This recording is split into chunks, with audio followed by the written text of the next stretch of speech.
Bonjour et bienvenue en direct sur Quasi, sur les réseaux sociaux. On va parler politique ce matin avec notre premier invité. On reçoit Amala Binali, le président du MDM. Bonjour. Bonjour. Comment ça va? Très très bien, merci. Et vous? Mais très très bien. Alors, on est là pour parler évidemment politique et après les municipales vient les cantonales. Il y aura des candidats pour les cantonales? Alors c'est vrai que on se pose des fois la question de savoir si les cantonales auront lieu, vu le contexte dans lequel nous vivons avec la crise de la pandémie de la Covid-19. Ceci dit, comme tous les partis politiques, le MDM s'apprête aussi à présenter des candidats dans la plupart des cantons, des 13 cantons de Mayotte. Est-ce que, j'ai envie de vous dire, est-ce que le parti va être réconcilié? On sait qu'il y a deux branches, maintenant on peut dire, du MDM. Est-ce que ça va être réconcilié pour justement avoir plus de chances pour ces cantonales de passer? Ou est-ce que vous n'allez pas réussir à vous réconcilier? Parler de réconciliation, il faut d'abord qu'il y ait division.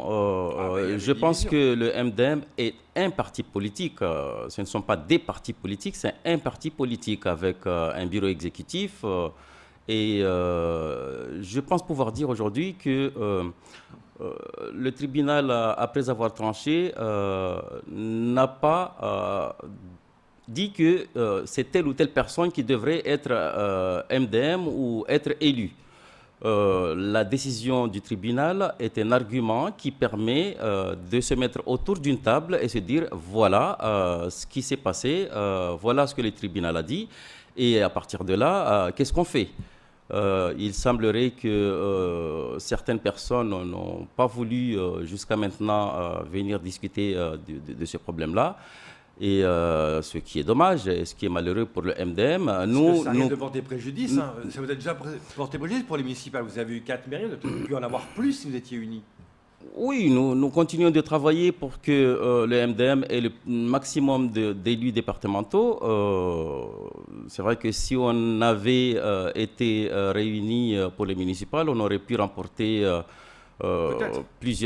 beaucoup plus de communes, ce qui nous aurait placé à la tête des partis politiques locaux. Mais pour les cantonales, on espère pouvoir avoir plus en tout cas d'élus MDM.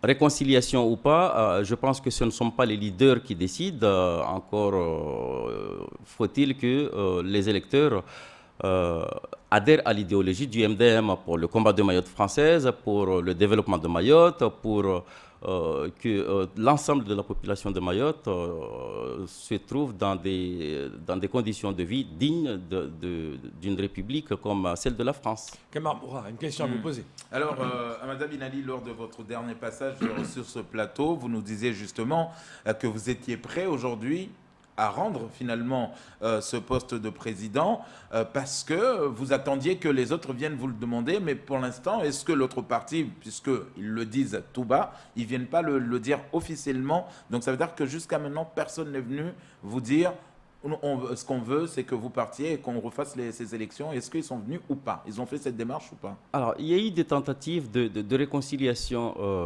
Monsieur le maire de Pamandzi m'a appelé une fois pour me dire qu'il a été désigné pour essayer de réconcilier les deux mouvances. Je lui ai dit que moi, je n'étais pas contre et que j'attendais qu'il me fasse signe et qu'on puisse avancer sur ce dossier. Je n'ai pas eu de réponse, je sais qu'il est très occupé, mais je suis toujours en attente d'une réaction de sa part, en sa qualité de membre désigné, un sage désigné pour réconcilier les deux mouvances du MDM. Alors récemment, Léonard, récemment, vous aviez appelé, en tout cas un rassemblement dans le Nord, notamment en Mzamboros, que vous appelez aujourd'hui l'université d'été. L'autre mouvance, comme vous l'appelez, disait, de toute façon c'est un échec, il n'y a que 20 personnes, donc ils n'ont personne, donc chacun finalement campe sur ses positions. Est-ce que vous pensez qu'avec des grands projets qu'attendent aujourd'hui le département, notamment pour aller au cantonal, est-ce que là aussi, il n'y a pas une carte à jouer? Léonard Rodier vous disait à l'instant que s'il y aurait peut-être l'unité, Aujourd'hui, vous aurez occupé le territoire. Là, on parle de cantonal, les grands projets de Mayotte. Vous parlez des universités d'été de Mzamboro. Je vais pouvoir vous dire que personnellement, ça a été un échec au vu du nombre de participants. Ceci dit, c'était une première et pour le MDM et pour la classe politique mahoraise. C'était une première. Donc, de ce point de vue-là, ce n'était pas forcément un échec. Tout au contraire, c'était un début qui laisse augurer de bons jours pour la suite des événements. Concernant les cantonales, puisque vous reposez encore la question, vous savez, ce n'est pas forcément le parti politique qui compte, ce n'est pas forcément la personne ou telle personne qui compte. C'est le fait d'avoir des gens qui adhèrent à une idéologie. L'idéologie de l'ensemble de la population mahoraise qui a été celle de se battre pour que Mayotte reste française, quitte d'abord le giron de l'Union des Comores, ensuite reste française et devienne département d'outre-mer français. Maintenant, ce combat-là, il est terminé. On parle de développement. En termes de développement, on ne peut pas parler de développement si on ne commence pas par l'éducation. On sait tous que tous les pays développés du monde entier sont passés par un système d'éducation, un système scolaire développé. Et c'est la base de tout développement.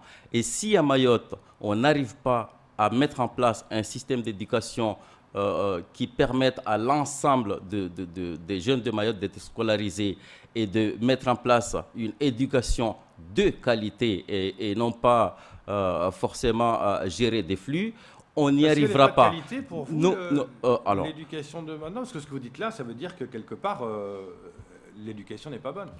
Alors, s'il y avait la qualité, Monsieur Audier, on n'aurait pas envisagé de construire 4 lycées et 8 collèges dans les prochaines années. Ça veut dire que l'existant maintenant est saturé. Autrement dit, on gère du flux quelque part. Je ne dis pas qu'il n'y a pas de la qualité. Si on compare le système éducatif à Mayotte avec nos voisins comoriens, malgaches, etc., bien sûr, ils ont beaucoup d'avance sur nous, mais on peut dire que Mayotte a beaucoup avancé sur ce point-là. Et on voit bien que beaucoup de personnes viennent chez nous, ne serait-ce que pour pouvoir scolariser leurs enfants. Je parlais de développement tout à l'heure, et je vous disais que ça passe par un système éducatif, mais ça ne suffit pas. Il faut aussi des politiques qui prennent toute leur place et qui prennent les bonnes décisions.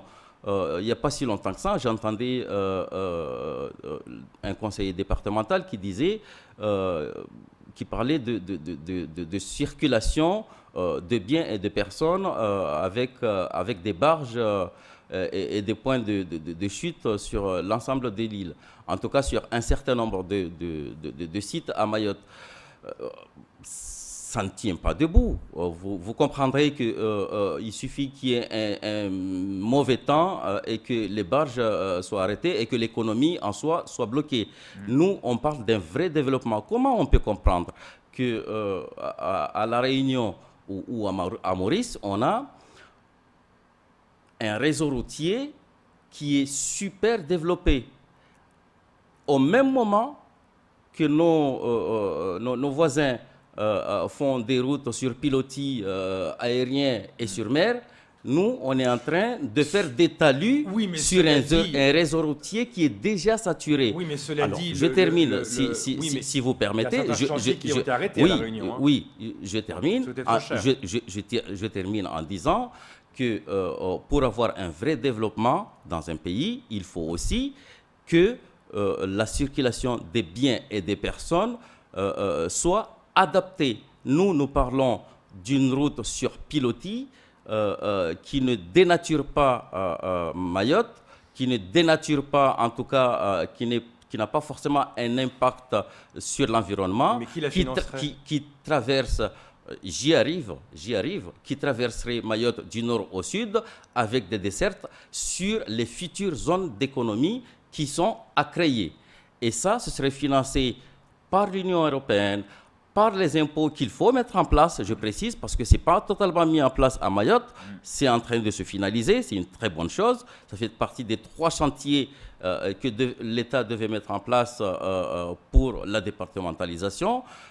C'est en train d'être finalisé, mais ça pourrait être financé après négociation avec nos interlocuteurs européens, notamment le gouvernement français, pour que le fruit de toute la pêche qui se fait à Mayotte, dans les eaux françaises de Mayotte, soit rediscuté et redistribué pour que Mayotte puisse financer un certain nombre de projets. Donc ça, ce serait un peu, pardon de revenir sur ce sujet-là, mais vous dites que voilà, vous proposerez une route sur pilotis pour désengorger le système de circulation. Cela étant, la route sur pilotis, la magnifique route qu'ils sont en train de construire à La Réunion, elle a été arrêtée parce qu'elle coûtait beaucoup trop cher. À un moment donné, il y aura peut-être un problème aussi à Mayotte. Vous ne pensez pas que c'est un projet trop ambitieux, peut-être ? Il n'y a rien d'ambitieux quand on pense le développement et la vie future d'une population. Nous sommes là estimés à 250 000 personnes vivant à Mayotte, mais tout le monde s'accorde à dire qu'on est plus de 400 000. Alors, c'est vrai que tant qu'on n'a pas fait les calculs, on est obligé de se fier aux chiffres de ceux qui ont fait des calculs, aux chiffres de l'INSEE, c'est-à-dire 220 250 000. 252 000. 252 000. Sur ces 252 000, on est sûr qu'il y a des rentrées et des sorties. Mais on voit bien que la consommation à Mayotte nous permet de dire qu'on est plus de 300 000 quand même. Et sur ces 300 000, on a une grande majorité de jeunes. Et ces jeunes-là ne peuvent pas s'épanouir, ne peuvent pas vivre dans la situation que nous vivons actuellement. Nous avons des routes qui ne sont pas adaptées. 10 ans ont suffi pour que les routes de Mayotte soient saturées. Vous vous rendez compte ? 10 ans. Et ces générations futures ne seront pas là pour 10 ans. Il y a le qui va se mettre en place pour désengorger. Il y a combien de bus de transport scolaire, M. Audier, à Mayotte? Je pense qu'il y en a moins de 200. Je parle des grands bus. Il y en a moins de 200. Et il suffit qu'on soit en période scolaire pour que toutes les routes soient saturées. Et là, on parlerait de 500 000 habitants dans les 10 ans à venir. Les routes ne suffiront pas, même si on met en place un système de bus. Alors vous me direz, il faut agrandir les routes. Oui, mais est-ce que ça suffira? Agrandir les routes, ça voudra dire qu'il faut détruire des maisons, parce que la plupart des routes traversent nos villages. Il faut détruire les mangroves. Ah non, moi je ne parle pas d'une route en mer comme à La Réunion, celle qui a été arrêtée. Je parle d'une route qui traversait Mayotte sur la crête, en plein milieu de l'île, du nord au sud, avec des dessertes dans les différentes zones. Ouais.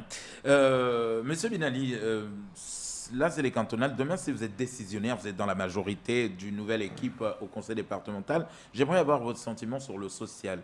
Aujourd'hui, on entend tout et rien. Quand on entend l'intersyndical du conseil départemental nous dire on injecte énormément des sous sur le social, on nous dit tous ces mineurs isolés, toutes ces familles, tous ces enfants, qu'est-ce que vous allez pouvoir amener comme politique? Certains élus qui sont aujourd'hui dans la majorité nous disent même qu'il faut aujourd'hui demander la solidarité nationale pour demander à ce que la France nous récupère certains jeunes mineurs isolés.